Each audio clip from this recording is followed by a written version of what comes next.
大家都好好奇，究竟法術點樣醫病咧？究竟佢嗰個係一個助力啊，還是係真係由喂我唔使睇醫生啦，我飲符水就醫得好？究竟係咩回事咧？開得幾好喎！呢個話題係咯，係啦，咁其實咁樣嘅，咁好多人咧都唔明白，喂，咁係咪學咗神功或者有師傅幫，係咪唔使病或者唔使死咧？唔會病。係咯，甚至唔會病死咧。咁啊，絕對係不會啦。師傅都係人啦，啱啊，係嘛？我哋嘅人咧係唔會跳出三界，不在五行中嘅。三界即係咩啊？天地人啦，五行啊，即係金木水火土。係。我哋永遠都走唔出呢啲咁嘅物料㗎，係咪？好啦，咁即係話咗俾你聽，係冇可能就咁用法就係可以醫晒啲病嘅。係。但係咁喎。有幾種嘢咧係不能咧否認嘅，其實咧真係有啲咧真係犯咗啲我哋叫做殺啦，係啦，殺有分大小咯，咁啊例如係病殺啊，我哋所叫嘅係啦，咁一啲嘅小病又好，長存嘅病又好，咁我哋即係要揾一個專業嘅師傅去審視，就去 check 下佢究竟係犯咗啲咩先。係嗱，如果咧你唔對症下藥咧，一味咧而家咧。嗱，我又想題外話啦，我隨時會跳咗地度嘅，你幫我拉翻嚟。OK， 冇問題。咁咧，好似而家咧好泛濫啊！我見到咧因為咧我近來咧都有接觸一啲內地嘅朋友同我聯絡啦，咁同埋咧就話佢哋都係好想學神功或者想跟我，又或者係佢哋點解？因為佢哋話而家咧內地咧都好興啊，即係好泛濫咧，即係神功法科咧都係咧大行其道咧，好多人都中意學嘅，開拓大陸市場。咁但係咧而家嘅咧十居其九咧嘅師傅咧都係師傅仔嚟喎。嗱，我哋唔係睇年紀啊，唔係話佢年紀後生就唔得啊，全部都係青年啊，青年人嚟嘅，係啦，或者男女都係好後生嘅。咁但係已經係師傅啦，咁啊都係喺內地比較多。咁嗱，我哋正統嚟講咧，因為以前咧，因為某啲原因咧，喺好 N 年前咧，內地未開放之前咧，係比較唔係咁中意講呢啲咁嘅拜神啊、拜嘢啊嗰啲咁嘅問題嘅。咁啊變咗嚟講咧，就好多時咧我哋嘅宗師咧就帶藝咧嚟咗香港。係啦，跟住我啲祖師啊帶藝嚟咗香港。咁變咗嚟講咧，由香港而家呢個發揚咗咧，變咗而家內地咧都好多人都去學啦。咁但係佢哋好多咧，有啲係跟香港嘅師傅學啦。或者香港有啲人翻咗上大陸嘅咧教啦，咁但係咧有啲唔好意思啦，有啲良葦不齊咧，樹大有枯枝咧就一定會有嘅。有啲或者係攞住一啲嘅法門嘅旗號咧，話自己嘅師傅咧翻去咧都係有啲滾滾地嘅成分啦。咁即係變咗嚟講叫做表面好似咯，表面好似咁就同埋吸皮得好像樣。咁樣咧就變成嚟講，而家係資訊發達啦，唔好意思啊，資訊發達，咁就變咗嚟講就好多呢啲咁嘅門路可以模仿啊，或者係抄襲啊咁嘅嘢。咁變咗個咧，佢哋咧想對一啲喺內地嘅朋友咧想學法啊，就變咗嚟講咧就想學啲真嘢啊，或者學啲真正嘅傳承咧。就好難啦，變咗嚟講咧，佢哋以為香港嗰啲翻嚟應該係 OK 啦咁樣，咁或者喺我落嚟香港學都 OK 啦，咁啊唔好意思啦，而家呢個社會咧都已經好亂啦，呢個咧係啦好泛濫啦，咁啊同埋咧好多 copy 嘢咧，咁啊唔知係咪啦，或者係嗰啲嘅咩即食麵咧，係啦咁啊買膠係啦買翻嚟啦，咁樣我話。Jasmine 啊，嗰啲叫 Jasmine 嘅即食麵嘅英文名嘅，全部都全部都 Jasmine 嘅嘢嚟嘅。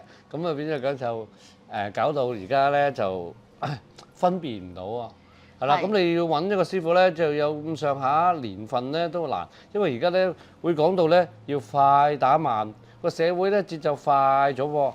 咁佢哋咧要快打慢要揾食，或者咧佢覺得咧咁樣咧先至係咧。學完 A 先學 B， 學完英文學中文咧先至係 OK 嘅，係啦，學多幾家㗎。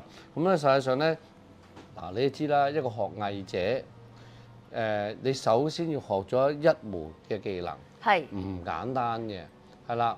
任何一樣嘢啦，我當你整車又好，整機器也好，電燈又好，煮餸又好，任何咩都好啦，泥水都好，你都係要學嘅，唔會話一朝一日兩下就話做師傅噶嘛。係。咁所以變咗個咧年紀咧變成咧一個重要性啦。係。係啦，開頭我頭先講咗啦，開頭話，都未必係關事啦，個年紀唔好睇人哋，或者人哋吸收力高咧。冇錯，或者天資聰敏。或者天資聰敏，或者係9歲，或者6歲已經學咧。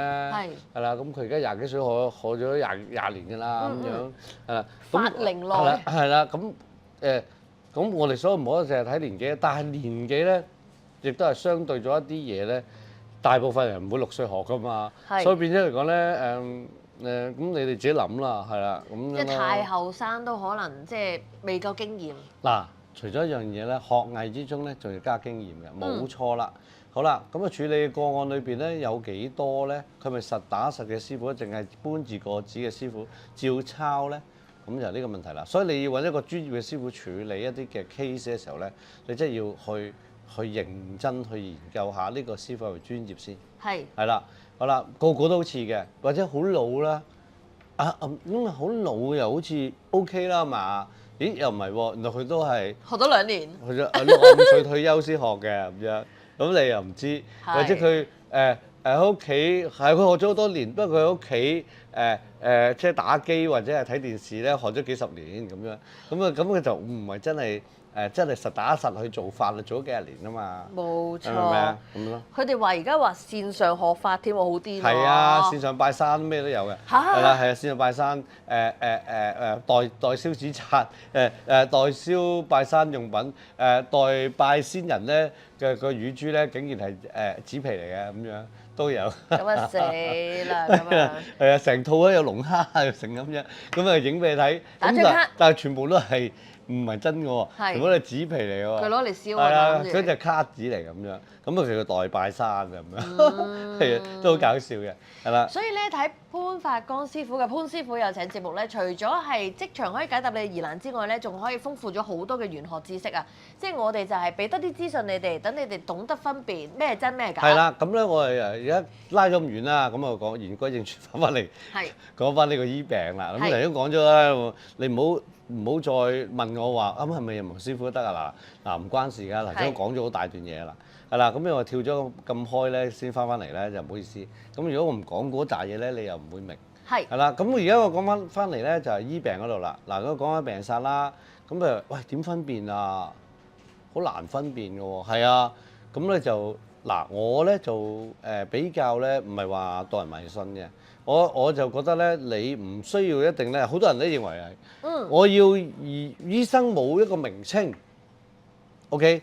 呢個病冇名稱，查唔到病源，咁佢就會覺得咧歸咎於鬼神啦之説啦。但係咧其實不是咁樣嘅，即係咧好多時咧，我哋坊間嘅醫生咧都會有啲病咧都覺得類近咧，好似真係病。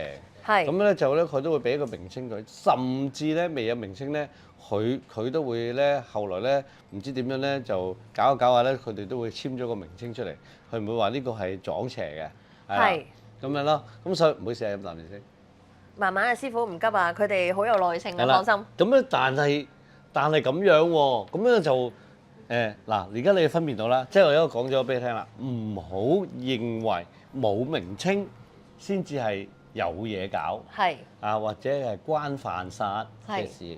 有名稱，醫生話：喂，呢個係傷風感冒，呢個係濕疹，呢個係肝開始硬化，或者呢個係肺癌嘅表徵初期，或者係肺炎，咁你就覺得佢係呢個係病名啦喎，又，咁你就唔當佢係一回事，係啦，好錯嘅。好似咧有啲話，醫生話係中風，係啦，咁樣輕微中風或者有中風嘅表徵嘅現象，嗱，咁呢個好緊張，好小心。你要嗱，我覺得咧應該係唔好理佢係咪邪病，應該係雙管齊下揾一個咧你自己信得過嘅師傅，覺得佢 OK 嘅。個人都係老，即係頭先講嗰啲唔係老嗰啲啦嚇。咁你要揾一個係你覺得信賴嘅，係老嘅師傅，係老嘅，係老嘅師傅，係老嘅，冇路嘅師傅好密實嘅。有冇路嘅咁樣係啦，係啦。咁你揾相關題下，醫生照睇㗎，醫生照睇。係。千祈唔好唔睇，係啦，因為咧就一陣解釋俾你點解醫生要睇咧，係啦。咁我而家講咗，你揾個師傅去 check。實打實嘅，兩邊一齊做，係啦。醫生係醫肉體嘅，師傅係醫魂魄嘅，係啦。你要分開先，係啦，咁樣咯。所以希望你哋都聽得明師傅嘅講解啦，但係其實都係。